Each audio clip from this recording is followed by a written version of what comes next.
Hey everybody, it's Brian. Just giving a heads up that this episode is part one. My interview with Aaron went very long, so I decided to put it in two episodes. So this first half will be talking about Aaron's work in the industry and just some of the games he worked on and how he got involved. And then part two will be our quote-unquote classic games, mostly games we played as kids. And that episode I will drop on Friday. All right, thank you so much. Enjoy the show. Two unqualified morons playing tabletop. This is the Gateway Gamers podcast.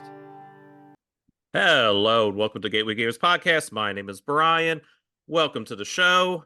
Today I am joined by my friend and artist and probably our biggest fan, Aaron Wood. Aaron, how are you, sir? I'm doing great. Thanks for having me on.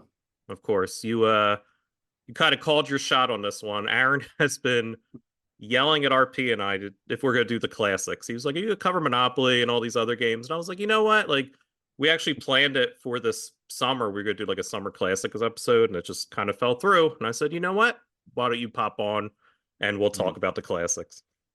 It's perfect.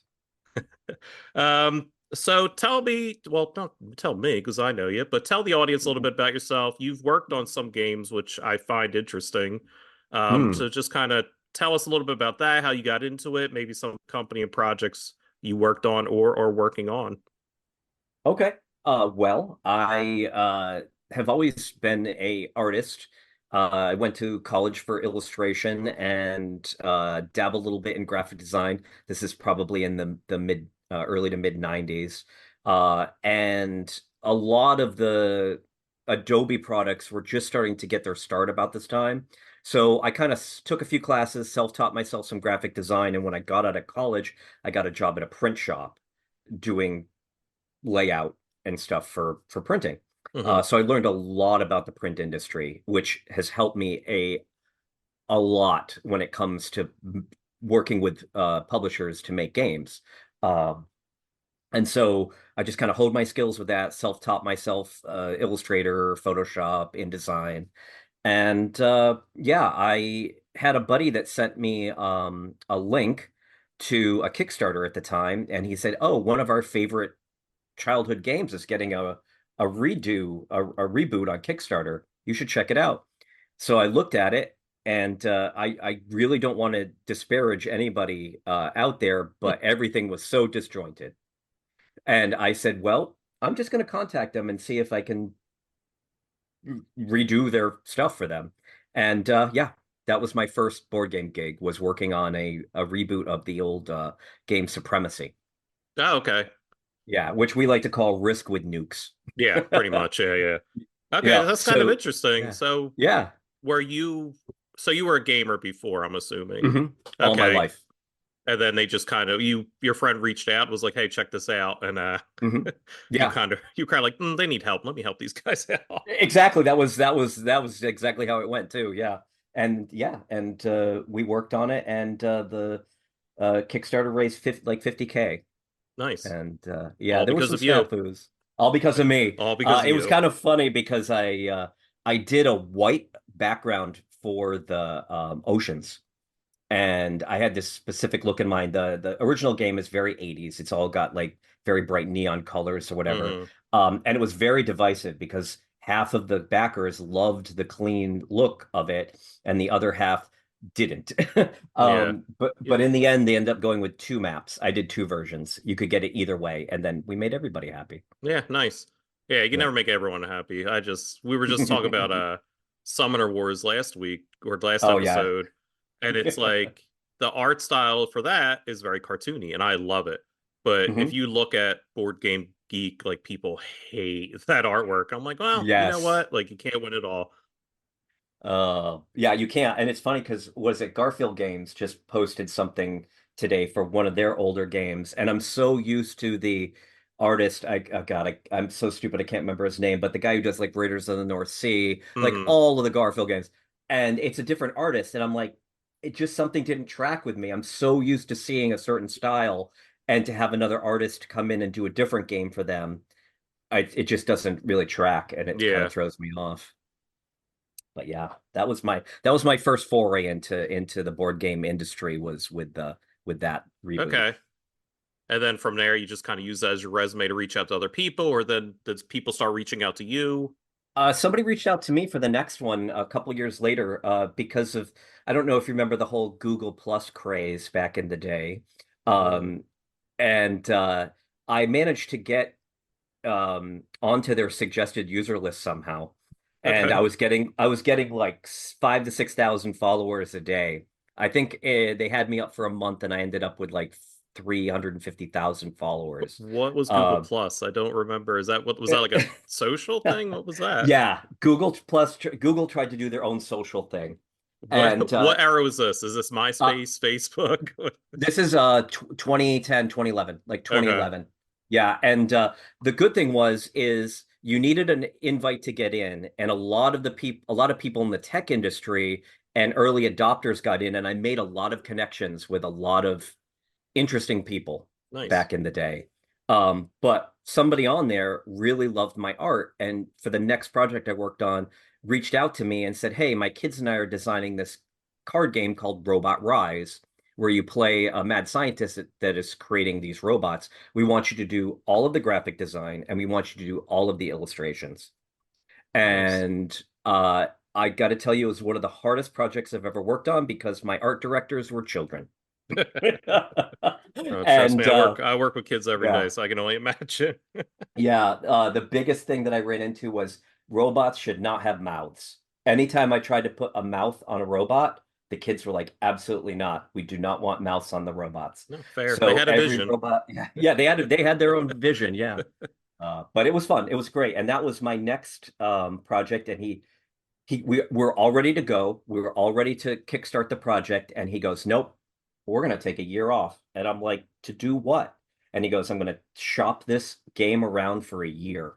And it worked. And see, I've been building up all this Kickstarter knowledge too. So, I've worked on 5 Kickstarted games, my own coffee table book, and a number of other projects, and I've only had one Kickstarter that has not reached its goal.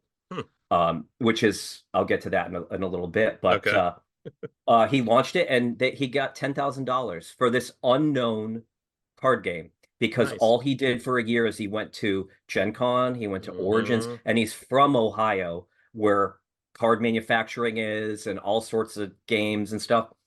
And yeah, it was a success. So that was another feather in my cap for that. Nice. Yeah. Yeah.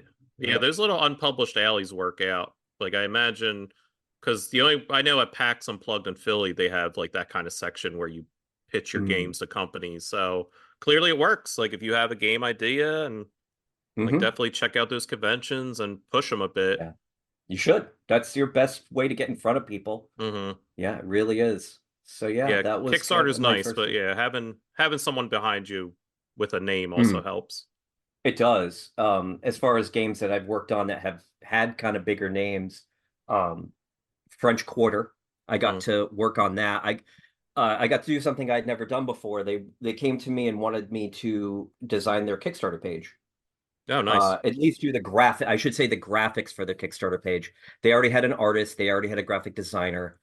So I kind of just said yes, but I'd never done that. Jumped in. They told me what they needed, and I would just ship it off to them, and it all worked out. And then I got more involved with the sheets. Um, they had a problem with the printing of the sheets. Things were a little too dark, so I Hmm. got to use my printing knowledge and go back in and alter a bunch of color work, icons, do a bunch of touch-up work on that. So I got a really good rapport with those Nice. guys, the Motor City Gameworks guys. Yeah. And it's funny because I just played Three Sisters maybe, I don't know, about 6 months before that. They're behind Three Sisters, like I said, the French Quarter, Fleet, the dice game, and I think it's Motor City, is their other one, but they're Okay. well beloved in the community as far as like roll and rights go. Yeah, I was just Very kind of looking it up complex. and I was Hmm. trying to But that's kind of see. my biggest get right there was to work on that with them. Oh, Nice. and I also got to do layout of the rule book too. Wow, Um, yeah. Look at you. yeah, Wheeling and yeah. dealing. I know, and I pride myself in being kind of a jack of all trades. And because I've worked in the print industry for so long. I know terms like bleed and, Mm-hmm. how things are assembled and printed. And unfortunately, a lot of people don't. They're great artists, they're great designers, but when it comes to actually getting the physical stuff printed and produced, there's a little bit of lack there. But it's Yeah. good because, I love to teach people about what these terms are and what they Yeah, do. it's So, funny because I know what you're talking about because my wife's a graphic designer and she oh, worked at Sir perfect. Speedy in New Jersey, which was a print company for years. So when she got Yeah. to her job, she was able to kind of be like, "Oh, we should use this paper this size," like all that kind of stuff, and it gave her a Hmm. leg up on that kind of stuff because they were like, "Oh, we need a graphic designer to work on different things," but she was able to come in and kind of like Mm. really detail everything. Be like, oh, I get design, and this is what you should be doing for printing and everything else. So it's funny because I know exactly what you're talking about. I was like, oh yeah, that does help. Hmm. It really does. And I don't know if you want to hear about some horror stories on the other end of things. So far, I've only talked about like some successes. All right, Um, you pick one. Give me one of your your one. horror stories. Okay, so I'm not going to mention the game because I don't want to disparage anybody, but I'll allow it. there was a game I worked on. I get a lot of work from BGG, from Board Game Geek, Okay. going on their forums and finding work. So somebody needed somebody to do their spiral bound mission book. Okay. And what you do, kind of like in Gloomhaven Jaws of the Yep. Lion, you Yeah. open the book up and lay it out. But they needed uh, basically all of the technical knowledge, like what you do in the scenario book part of it. So I did a layout, and they didn't have anything in mind. They just dumped the information on me, and I did the whole layout. And a month went by, and I didn't hear anything. And I got paid. I still didn't hear anything. And I reached out and I'm like, hey, uh, am I working on this? And Yeah. they gave me great feedback. They're like, we absolutely love this. Thank you. And so I think 2 months went by, a month and a half, 2 months. And finally I cornered the person and I'm like, hey, what's up? And he goes, oh, we found somebody else. I'm like, and the whole time they were communicating with me, but they were just like, just hold on a little bit longer. Mm, We'll tell you soon. Just hold on. stringing you. Um, yeah, they strung me along. They found another designer for a third of what my prices were because he said, we love your prices, but they found somebody that worked for a third of my price, basically took my designs and like used 75% of it and then just ran with it. And then I said to him, I'm like, why'd you go? This is something that I really encourage people. Like, you're going to run into negative experiences in any Hmm. job line. But good communication is key. And I really want to push that to people. Like, if you can stay in touch with your client as much as possible, if you have any questions, just don't assume the worst because sometimes somebody might have a medical emergency or something like Yeah. that. But yeah, he totally ghosted me. And he's like, "Oh, I'm so sorry you felt that way." I'm like, "Well, I didn't feel that way because it was true." But I did manage to finagle a credit for it on BGG. Okay. So I said, "Hey, I did the initial design layout and he's used like 75% of it for the rest of it. Is it okay if I list myself as a designer?" And he's like, "Yeah, that's absolutely fine." So as long as I get that credit at the end of the Yeah. day, that and Did the you paycheck, of course. did you get a copy of the game? I did not. It is still in production. Okay. I I was gonna try checked to at the guess what show. game it was. I'm like thinking in my head. I was like, what's a spiral game? That Yeah. Yeah, if you go to my credits on BGG, you could probably figure it I'll out. find There's it. All right. Yeah, you'll find it. But yeah, that's one of the horror That's stories. scummy. Like that, It especially is. to like to Hmm. because you got paid, which is fine. They strung you along, Yep. but to then Yep. use your designs Yeah. like is Yeah. kind of like if they just scrapped and went completely different, Hmm. it's like okay, Yeah. that's whatever. But Yeah. that guy got it But easy. yeah. He's like, oh yeah, I'll come in and fix this, and he just moved some squares around. Yeah, exactly. Yeah. Yeah. Recolored something, but Yeah. but yeah. Um. And oh yeah, go ahead. So one of the biggest projects I want to ask you about, Oh yeah. because it's a company we've kind of had a good collaboration with, is you designed one of the cards in the Wingspan artist uh like box. What was that called? The artist Yeah, I think it was just the fan art box. I think fan it was the art fan art box. box. Yeah. Yeah. From Yep. Stonemaier Games, Jamie Stegmaier, fantastic. Worked with. We had a good collaboration with him. Mm, He's actually still in touch with. We got an email the other day about some poll he asked us to do, and I was like, all right, no problem. mm. How did that come to be? Kind of the same way? Did he just kind of find you through a BGG or? I used to be huge in the Instagram board game community, and got made a lot of friends on there. And can I mention the person, or Yeah, is that absolutely. okay? Give him a shout out. So give a shout out to Jazzy Loves Games, Jazz, Jazzy Loves Games, from New Zealand, and they were like, "Hey, are you participating in this thing?" And I'm like, "What thing? Like, what fan art thing are you talking about?" And they sent me a link, and I was like, "Oh, this is amazing! I have to do this." So they had a whole spreadsheet with every bird, Mhm. and you could just pick a bird and do it. And about a week later, I got a message saying that I was accepted. Now, at the time, I thought it was very juried. I thought everybody was doing, like, there were 10 people I was vying with. Mhm. Turns out everybody who did a bird got it in.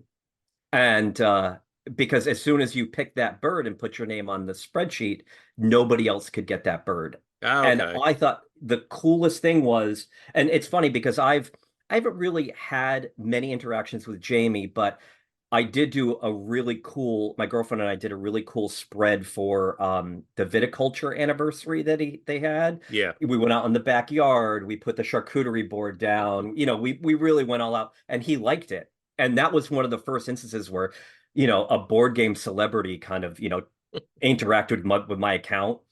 Great guy though. He's super humble, and I I love I it. think he's one of the best ambassadors. Like I know people He love is. Tom Vassell, but Hmm. I think Jamie Stegmaier, he was great to work with. He was very forward with what he wanted. He Hmm.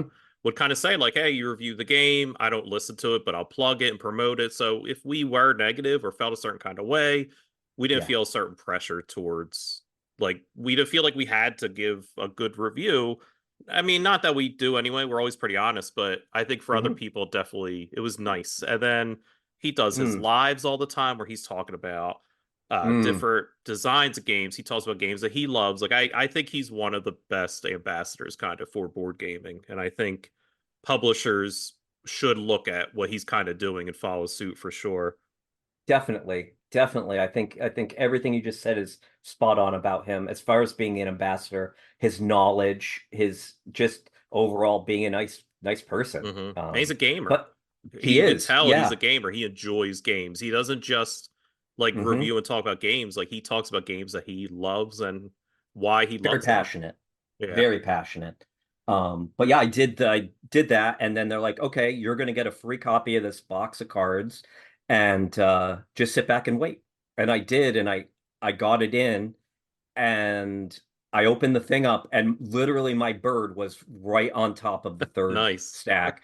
I'm like, this is amazing. Like, and then there was somebody on Facebook who, which at the time I thought they were affiliated with Jamie and the company, but it was just somebody who was that bought 8 fan art boxes, Okay. and any artist who wanted their cards, they would basically, you pay them like $8. They put them in an envelope and they mailed them to you, which I think is cool because I got a free card. I Yeah. got a free box of all of these cards. Uh, and somebody from the company actually came into the Facebook thing and said, normally we do not allow this, but you are doing a service for the other artists. And there were probably about a dozen, half dozen of us that like wanted in on this. hmm So I ended up getting 8 cards. And that Um, let's be honest, that guy was making bank. $8 a yeah, card. There was how many cards in Oh, no, there? no, no. They gave us they for $8 you got all 8 cards. So they bought 8 sets and then they just pulled the sets apart. So for $8 you got eight cards. Yeah. Which was still, I mean, I figure in the end they probably got 2 dozen artists to do it, so they probably made their money back. Yeah. They weren't in it to make money. That's I think why Stegmaier Games allowed it to continue. If they were hmm just like, we're trying to make money Yeah. here off of you guys, no. So I've got 6 cards left. Actually, I feel bad because I was supposed to send one of these out for a giveaway that I did about 4 months ago, and I never life happened. But I've got it right here. Well, so this is your reminder. That's This is my reminder. click that envelope Actually, now. Yeah, Utah Hedgehog on Instagram. I will get your card in the mail soon. But yeah, that was my kind of my story with that. And I woke up one morning, one of my buddies went to, I think, Gen Con. I got a picture that he sent of him holding my card. Nice. And he's like, "Hey, look what I found." I'm like, "That's so awesome." Um, but yeah, it was a very cool thing, and I just loved to see all of the artists. They had kids' crayon drawings. They had Yeah. beautiful oil paintings. I went very Art Deco, done in Illustrator, very clean and Mm. crisp look for my art. And Yeah, what bird was yeah, yours again? The hawk, right? The I did the brown falcon. falcon, that's Yeah, what it the was. brown falcon. And what Yeah, was your choice for and that one? Just I wanted to do the main wingspan bird, but that was already taken, the one on the okay. cover. Yep, of course. And That's probably the I first one. I think I wanted to do, I think there's a gray falcon, which is a little bit more local to me, Hmm. or the peregrine. I can't remember, but I just went down the list and I found the first one that spoke to me, and falcon just sounded cool. So Yeah, yeah. if you're a listener and you enjoy Wingspan, the Mm. fan art box is really cool. Like it's basically just all the cards from the game. But as Aaron said, it's designers and not even like great artists. Like you tell Jamie is just like, you know what, this is a fun project. Hmm. Like put them out there because art is subjective. But from what all the cards I looked at, I was like, man, this is really cool. Like there's just so many different styles and colors and variations. Like it was a very cool box. It hurt because I was like, I don't need this. Like it's not Hmm. something I particularly buy. Like I like Wingspan, but I don't have the expansions. But it was something where again, I'm like, man, Jamie's doing really cool stuff. Like this really brings in the community and just different people, like just to kind of highlight the artists that are out there. And he did. He made a great decision to do that, and I love that we all get our names at the bottom. It has my name, Aaron Wood, Hmm. illustrated using Adobe Illustrator. They asked us, what medium we used and everything, and everybody got a nice shout out at the bottom of the card.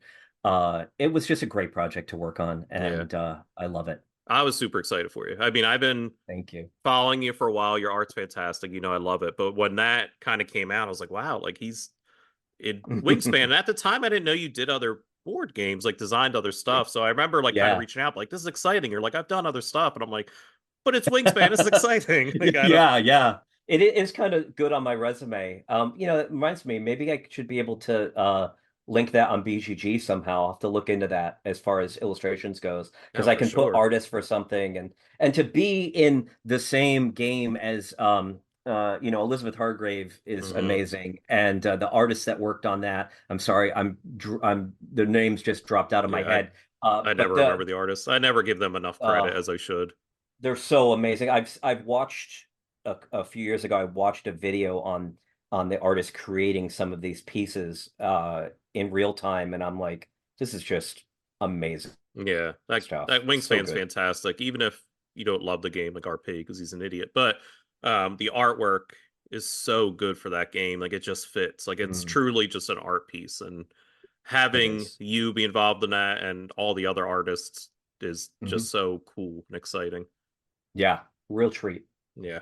Um, but let's get to the topic at hand. Unless Hmm. you have anything else you want to shout out, is there any other projects you're working on currently, or anything for I us to am look forward currently to? I'm currently working on a game which is go harkens back to my old school days, and uses my abilities, my current skill set. It's a game company called Flying Pig Games. They do a ton of historical games. Okay. So I'm working on a game right now that is a Civil War uh, scenario game, uh, where it's the second in the series. Of Most Fearful Sacrifice is the first. This is I'm going to butcher the pronunciation on this. Rock of Chickamauga, or whatever. Okay. And basically it's North versus South, but I'm doing the rule book layout, and that's done. And I'm currently working on the scenario book layout. But it's one of those chits on a map type game. Okay. The old Avalon Hill Yep. that I played a ton of growing up. I'm old, by the way, in case anyone's wondering. I was born in when we get to my favorite old school classic games, people are gonna be like, these are all terrible. I'm like, these are what I grew up with. So my buddies and I played a lot of those. You set them up and you play them over a week. Yeah. Uh, people complain about game length these days. I'm like, well, back in my day. Yeah, the But yeah, that's only yeah. Avalon Hill game I ever played was I got like Wolf and Cub at a thrift store. Oh. And I was just like, and I was kind of new to gaming, but it was like $1. And I was like, I don't know what this is. And it was Yeah. literally just a map and then Yep. 1,000 chits. And I went, Thousand shits. this ain't for me. I'd never No, played it. definitely not. Yeah, I played way too many. But that's what I'm working on currently is the scenario book for that. And All right. they've been really nice. They've been great. Bunch of old school gamers and yeah, it's been a real treat All working right. with Awesome. them. When that is that coming to Kickstarter or is that going to be a to retail? Do you I even know? think I don't know at this point. I don't know if they've kickstarted or crowdsourced their stuff. They've done, I'm talking like 50 games. So Okay. they've done a lot. I think they just retail them. And Okay. yeah, so I'm Well, hoping to get that done by, the end of next month. Hopefully everything will button up on that. all right. Well, when that gets closer, kind of reach out and Oh, we'll give definitely. it a shout out. Maybe Sure. have you on. You can Oh yeah, promote it a bit. you bet. But I can't wait to talk now about our top 10 Oh classic boy. games because as I was making it, like, oh man, I'm really dating myself here. So I'm very curious on what games you have. So be sure to check out part 2 coming soon.